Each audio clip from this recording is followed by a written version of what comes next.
우리 민족은 복을 참 좋아하는 민족입니다. 그래서 신년이 되면 늘 우리가 아낌없이 복을 빌어주죠.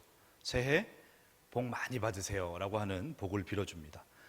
그럼에도 불구하고 그 복을 받아 내 사촌이 땅을 사면 배를 아파하는 민족이 바로 우리 민족이라고 합니다.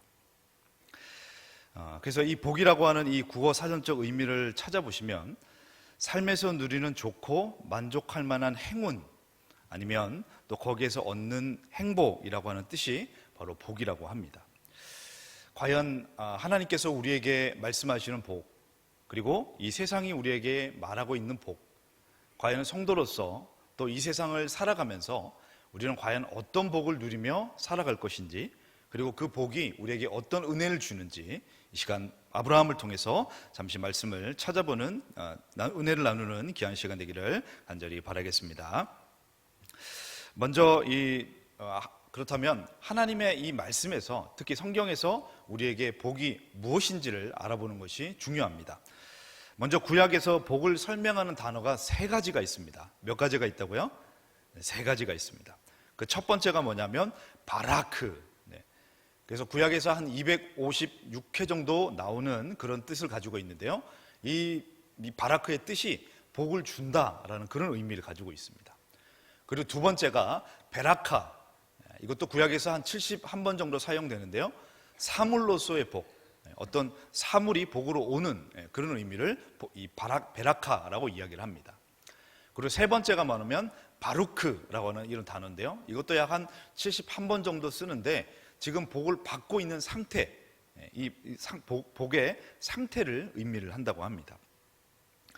자, 그렇다면 구약에서, 특히 성경에서 이 복에 대해서 가장 중요하게 생각하고 있는 복이 있는데요, 그게 뭐냐면 첫 번째로 우리가 보셨던 바라크라고 하는 복입니다. 근데 여러분, 이 바라크라고 하는 이 복의 뜻이 뭐냐면 하나님과 피조물과의 바른 관계성을 뜻한다고 합니다. 자, 그래서 하나님께 복을 받았다는 뜻이 어떤 뜻이냐면 하나님과 바른 관계 속에 있다는 것이 이 세상에서 가장 큰 복이다라는 것을 우리에게 설명하고 있는 것이죠. 사랑하는 성도 여러분, 저와 여러분들은 이 하나님의 놀라운 바라크, 생명의 복을 받은 저와 여러분인 줄로 믿습니다. 아멘이십니까? 하나님께서 저와 여러분들을 그 하나님의 놀라운 관계 속에서 우리를 하나님의 은혜로 우리를 붙들어 주셨는데, 지금도 그 생명의 복이 저와 여러분에게 있다는 것을 말씀하고 있는 것입니다. 그래서 여러분, 시편 133편 3절의 말씀에 보시면 하나님께서 복을 명령하시면서 우리에게 이렇게 말씀을 하고 있습니다. 우리 다 같이 한번 읽어보겠습니다. 여호와께서 복을 명령하셨나니 곧 영생이로다. 아멘. 하나님께서 명령하신 복이 뭐라고요? 저와 여러분에게 주신 복이 영생이라고 말씀을 하고 있는 것이죠. 그래서 여러분, 하나님께서 우리에게 그 바른 관계 속에서 지금도 하나님의 그 영생의 관계를 이어가시고 저와 여러분을 하나님의 은혜 안에 이끌어가고 계심이 이 세상에서 가장 큰 복이라는 것을 우리에게 말씀을 하고 있습니다. 그렇다면 우리가 예수님을 믿고 복을 받으면서 살아가는데 이것이 복 받는 것의 전부인가? 이 정도가 바라크, 이 복의 전부인가라고 하는 그런 생각이 들 수도 있을 것입니다. 근데 여러분, 하나님과의 바른 관계 속에서 나오는 이 복이 얼마나 중요하고 귀하냐면, 우리가 잘 아시는 것처럼 특별히 여러분, 우리가 직장 생활을 하실 때 일이 너무너무 힘들어서 힘드실까요? 아니면 직장 생활 안에서 어떤 사람과의 관계가 힘들어서 힘드실까요? 물론 일이 많아서 또 무거워서 여러분 힘들 수도 있을 것입니다. 근데 여러분, 우리 직장에서 한번 곰곰이 생각을 해보시면, 사회생활을 하시다 보면 어떤 일 자체가 힘든 것이 아니라 거기서 일어나고 있는 사람들과의 잘못된 관계, 이 관계가 힘들다는 것이죠. 가정은 어떻습니까? 우리가 화목해야 할 우리 가정도 제일 어려운 것이, 정말 여러 가지 많은 어려움의 이유가 있겠습니다만 제일 힘든 게 뭘까요? 부모와 자식 간에, 그리고 우리 가족들 간에 이 관계의 깨어짐이 상당히 어렵고 힘들다는 것을 우리는 잘 알 수 있다는 사실입니다. 마찬가지로 창조주이신 하나님과의 바른 관계를 유지하고 또 그 하나님께서 공급해 주시는 은혜를 가지고 그 하나님께서 이끌어 가시는 은혜를 가지고 살아가는 것이 이 세상에서 가장 큰 복이라는 것을 우리에게 말씀하고 있는 것이죠. 근데 여러분, 이 놀라운 복이 깨어지게 됩니다. 우리가 잘 아시는 것처럼 하나님과 이 피조물 간의 이 관계가 이 복의 관계가 깨어지게 되는데요, 바로 아담과 하와가 하나님의 명령을 어기는 그 죄로 말미암아, 이 반영의 행위로 말미암아 이 창조자이신 하나님과 우리 인간과의 연합이 깨어지게 되는 모습을 우리는 볼 수가 있습니다. 그래서 이렇게 깨어짐을 통해서 세 가지가 파괴가 됩니다. 첫 번째는 하나님과 우리 인간의 관계가 파괴가 되어버리죠. 그리고 두 번째는 인간과 인간의 관계가 또 파괴가 됩니다. 그리고 세 번째가 바로 인간과 피조물 간의 이 관계 또한 파괴가 되어져 버린다는 것이죠. 그래서 여러분, 지금 이 땅에 일어나고 있는 이 모든 문제의 근원이 무엇이라고 생각하십니까? 지금 이 땅에 일어나고 있는 모든 인생의 문제, 이 고난의 문제는 많이 배우지 못해서, 아니면 경제가 어려워서, 아니면 정말 절대적인 위대한 지도자가 없어서 지금 이 땅이 어렵고 또 고난 가운데 있는 것이 아니라, 바로 첫 번째 아담이 하나님과의 이 바라크의 복이 그들의 죄로 말미암아 깨어짐으로 말미암아 이 땅에 많은 고난과 아픔과 죽음의 문제가 나타나고 있다는 사실입니다. 그래서 여러분, 이 하나님과의 이 깨어짐의 관계를 성경은 뭘로 표현하고 있냐면, 에베소서 2장 1절의 말씀에 보시면 허물과 죄로 죽은 관계다라고 말씀을 하고 있습니다. 이제 창조주 하나님과의 그 죄로 말미암아 끊어짐을 통해서 우리의 상태가 어떤 상태냐면 죄와 허물로 죽은 상태라고 말씀을 하고 있어요. 그리고 두 번째, 로마서 5장 10절의 말씀에 보시면 그 죄로 말미암아 이제는 하나님과 우리가 원수가 되어버렸다는 거죠. 원수 사이가 되어버렸다는 겁니다. 그리고 세 번째가 중요한데요, 로마서 7장 24절의 말씀에 보시면 우리를 어떤 단계라고 말씀하고 있냐면 사망의 몸이다라고 말씀을 하고 있습니다. 이것이 바로 창조주 하나님과 이 바라크의 복이 죄로 말미암아 깨어져 버린 우리 이 땅에, 특히 우리 인간들의 그런 상태를, 이러한 상태라고 말씀을 하고 있는 것이죠. 특히 여러분, 로마서 7장 이 말씀 가운데 특히 이 사망의 몸이라고 하는 이 몸에 대해서 우리가 잘 설명하는 그런 예어가 있는데요, 여러분, 이 로마의 이 형벌 중에 우리가 제일 무서운 형벌이 우리가 십자가형으로 알고 있습니다. 그렇죠? 그래서 우리 예수님께서도 십자가에서, 로마의 그런 형틀에서, 이 십자가 틀에서 돌아가시게 됩니다. 참 잔인한 그런 사형법이죠. 근데 이 십자가 형벌 외에 이 합시형이라고 하는 그런 형벌이 있습니다. 합시형. 이 합시형이라고 하는 형벌이 어떤 형벌이냐면, 예를 들면 이 한 사람이 어떤 사람을 살인을 하게 됩니다. 그러면 이 사람을 어떻게 이 벌을 주냐면, 코와 코, 입과 입, 그리고 손과 손, 한마디로 말해서 이 살인자와 죽은 시체를 그대로 이렇게 붙여버리는 거예요. 붙여버려서 꽁꽁꽁꽁 묶어가지고 아주 습한 곳에 그것을 방치를 해서 형벌을 주는 것이 합시형이라고 하는 그런 벌이라고 합니다. 여러분, 이 썩은 시체와 이 살인자를 묶어놓으면 어떻게 될까요?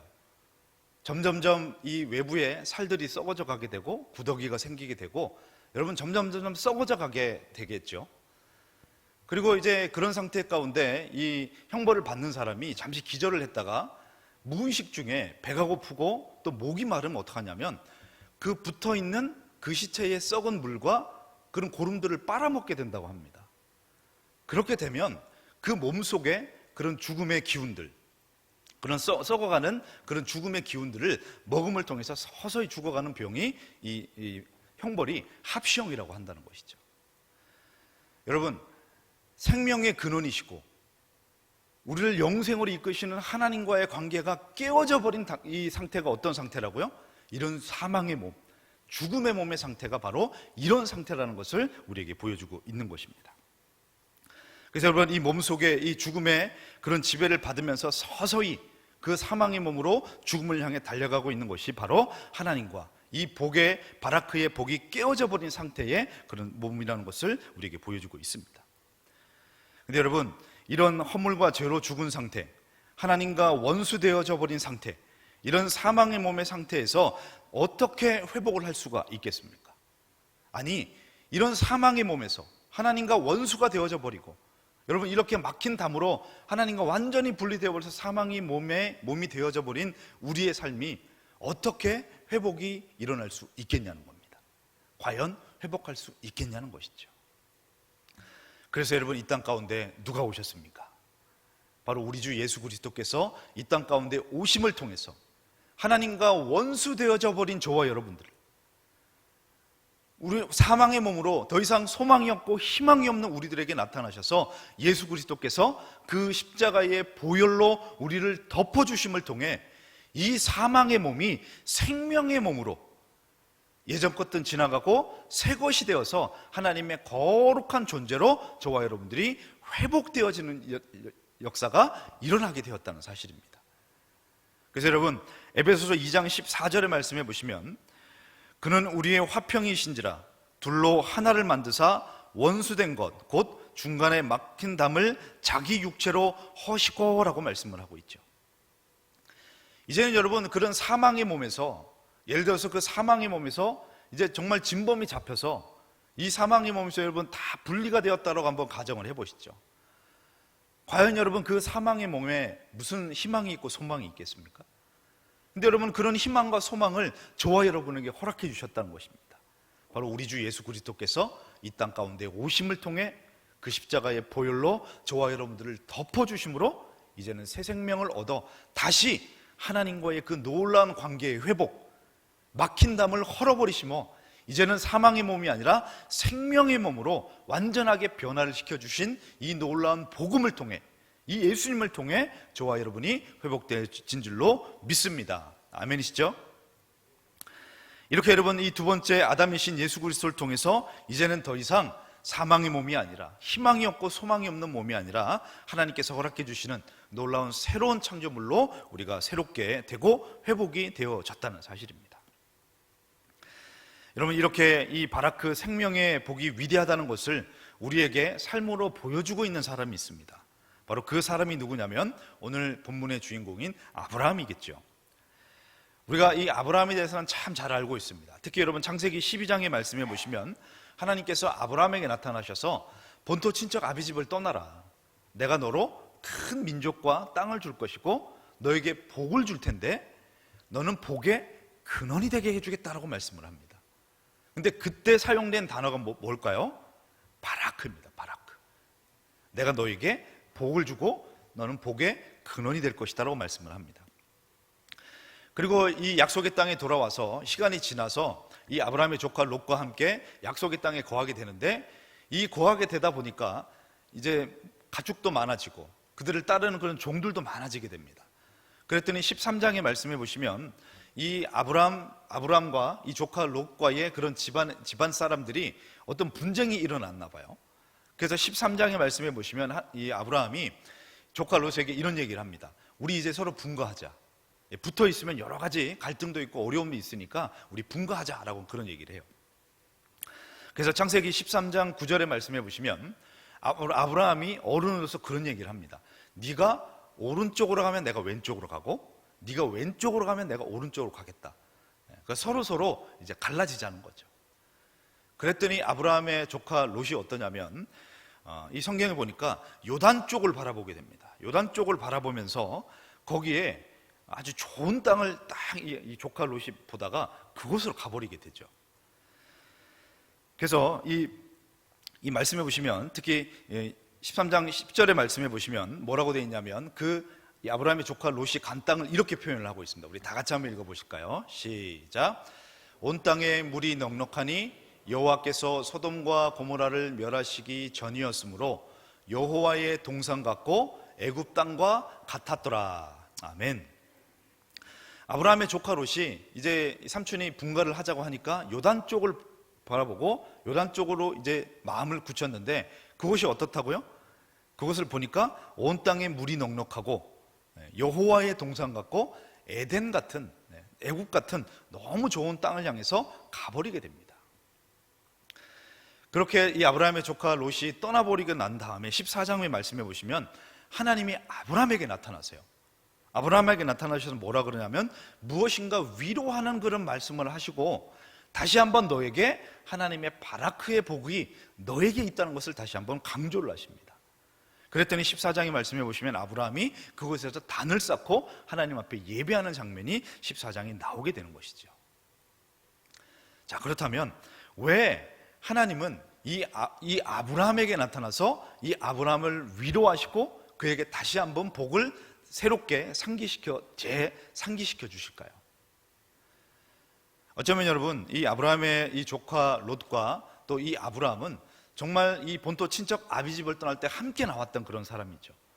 그리고 지난 기간 동안 서로 의지하면서 그 약속의 땅에서 그 아무런 연고도 없는 그곳에서 서로 의지하며 살아오지 않았나 그런 생각이 듭니다. 근데 여러분, 그 의지했던 이 조카가 떠나게 되고요, 또 그런 서운함이 있지 않았나 생각이 듭니다. 그리고 두 번째는 우리 삼가초려라 그러죠. 무엇인가 어른이 무엇인가 이렇게 이야기를 하면 아니 괜찮습니다, 한 3번 정도는, 그죠? 아니 괜찮습니다, 먼저 하시죠.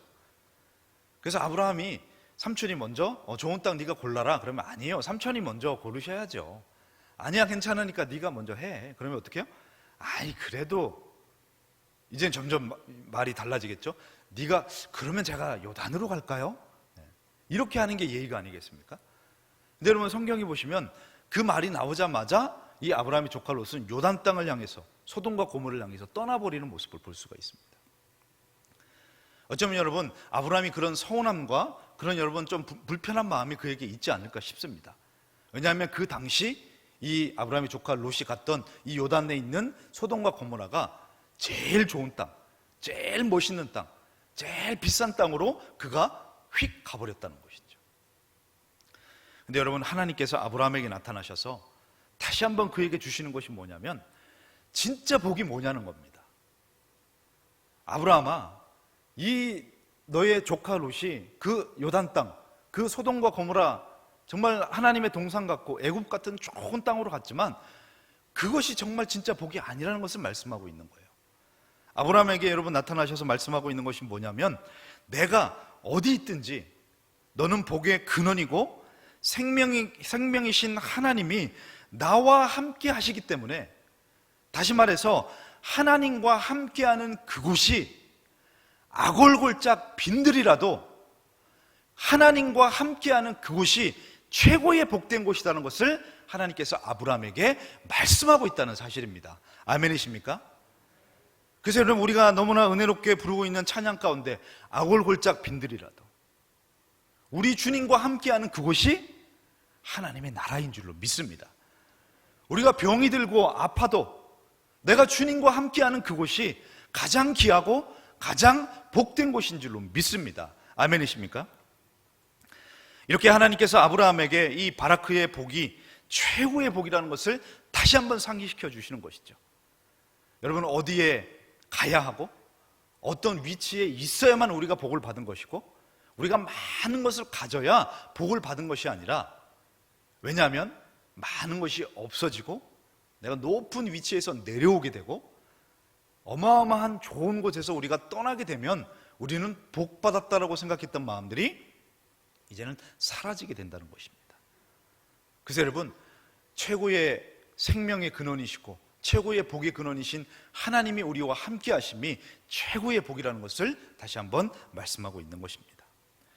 그래서 여러분, 하나님께서 이 아브라함에게 이 바라크의 복이 최고의 복임을 그의 삶을 통해서 가르쳐 주시고, 그래서 점점 그 바라크의 복을 사모하고 그 바라크의 복을 소망하며 살아가는 인생이 바로 아브라함의 삶이라는 것을 우리에게 보여주고 있는 것이죠. 그럼 마지막으로 이 바라크의 복을 사모하는 사람들이 받는 복이 설마 그게 답니까? 라고 하는 여러분 의문이 들 수가 있을 것입니다. 여러분, 하나님께서 이 바라크의 복을 최고의 복으로 여기고 살아가는 사람들을 어떻게 이끄시는지를 보여주는 장면이 바로 오늘 본문의 장면입니다.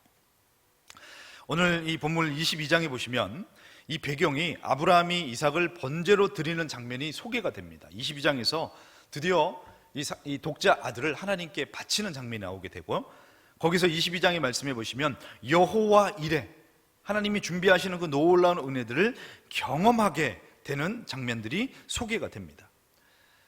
근데 우리가 잘 아시는 것처럼 아브라함이 어떤 사람입니까? 자기의 목숨을 부지하기 위해서 자기의 아내를 2번이나 다른 남자에게 내어줬던 아주 연약했던 사람이 바로 아브라함이었죠. 근데 이 아브라함이 이 백세에 얻은 독자 아들을 하나님 앞에 바치게 되는 모습이 바로 22장에 등장을 하게 되는 것입니다. 여러분, 자기네 목숨 때문에 내 아내를 다른 남자에게 2번이나 내어줬던 이 아브라함이 어떻게 하나님의 약속을 믿고 이 독자 아들을 하나님 앞에 드릴 수가 있었을까요? 이것은 여러분, 하나님께서 아브라함을 그렇게 이끌어 가신 줄로 믿습니다. 하나님께서 하나님의 이 바라크의 복이 이 세상의 어떤 복보다 가장 위대한 복이라는 것을 하나님께서 아브라함에게 가르쳐 주시고, 아브라함이 그 삶을 통해서 그것을 깨닫게 되어졌을 때 결국 독자라도 하나님 앞에 드릴 수 있는 믿음을 그에게 허락해 주셨다는 것이죠. 그래서 여러분, 오늘 본문 20절 말씀해 보시면, 20절 말씀은 우리 다 같이 한번 읽어보겠습니다. 20절 말씀 시작. 이 일 후에 어떤 사람이 아브라함에게 알리어 이르기를 밀가가 당신의 형제 나홀에게 자녀를 낳았다 하였더라. 아멘. 여기서 보시면 첫 절에 보시면 이 일 후에라고 되어 있습니다. 이 일 후가 언제일까요? 바로 이삭을 하나님 앞에 드리고 난 후에, 뒤를 봤더니 하나님께서 준비한 예물이 예비되어져 있는, 하나님의 이 놀라운 은혜를 경험하고 난 후에 이런 일들이 나타났다는 겁니다. 근데 나타났는데 여러분, 20절 말씀해 보시면 어떤 사람이 아브라함에게 아뢰어 이르기를, 자, 우리 다시 한번 본문을 보실까요? 우리 20절입니다. 이 일 후에 어떤 사람이 아브라함에게 알리어 이르기를 밀가가 당신의 형제 나홀에게서 자녀를 낳았다라고 하는 그런 소식을 듣게 되는 거죠. 여기서 나홀이 누구냐면 아브라함의 형제입니다. 형제. 이 형제이고 이 나홀의 아내가 누구냐면 밀가겠죠. 이 일 후에, 다시 말해서 이삭을 하나님 앞에 믿음으로 드리고 난 후에 어떤 소식이 들렸는데 나홀이라고 하는 내 형제가 자녀를 낳았다는 소식을 듣게 됩니다. 근데 21절부터 말씀해 보시면 그 자녀가 총 몇 명이냐면 8명이다라고 말씀을 하고 있죠. 8명의 그런 자녀들을 낳게 됩니다. 근데 그 8명의 자녀가 낳는 것이 왜 중요할까요? 이 일 후에, 이삭을 드리고 난 후에 이 자녀들이 태어났다라고 하는 소식과 아브라함이 그 복을 받았다라고 하는 사건과 과연 무슨 연관이 있을까요? 우리가 23절의 말씀 한번 보실까요? 23절의 말씀 우리 천천히 한번 읽어보겠습니다. 시작. 이 8사람은 아브라함의 형제 나홀의 아들 밀가의 소생이며 부두엘은 리브가를 낳았고. 여러분, 여기서 많이 들어본 인물이 등장하지 않습니까? 이 밀가의 아들 중에 부두엘이라고 하는 사람이 있는데 이 부두엘이 누구를 낳았다고요? 리브가를 낳았다는 겁니다. 여러분, 리브가가 누구죠? 이삭의 아내, 다시 말해서 아브라함의 며느리가 태어났다라고 하는 소식을 아브라함이 듣게 되는 거죠. 언제요? 이 세상의 최고의 복이 바라크, 하나님과의 바른 관계 속에서 맺어지는 그 복이 최고의 복이라는 것을 아브라함이 믿고 하나님 앞에 믿음으로 그 아들을 드리고 난 후에 그의 사랑하는 아들의 며느리가 준비되어졌다라고 하는 놀라운 소식을 듣게 된다는 사실입니다. 사랑하는 성도 여러분, 하나님과의 바른 관계에서 이루어지는 이 하나님의 놀라운 복, 이 바라크의 복이 이 세상의 어떤 복보다 더 위대한 이유가 뭐냐면, 여러분, 이 세상에서 말씀하고 있는 복은 있다가 없어지면 더 이상 우리에게 기쁨과 복을 주지 못합니다.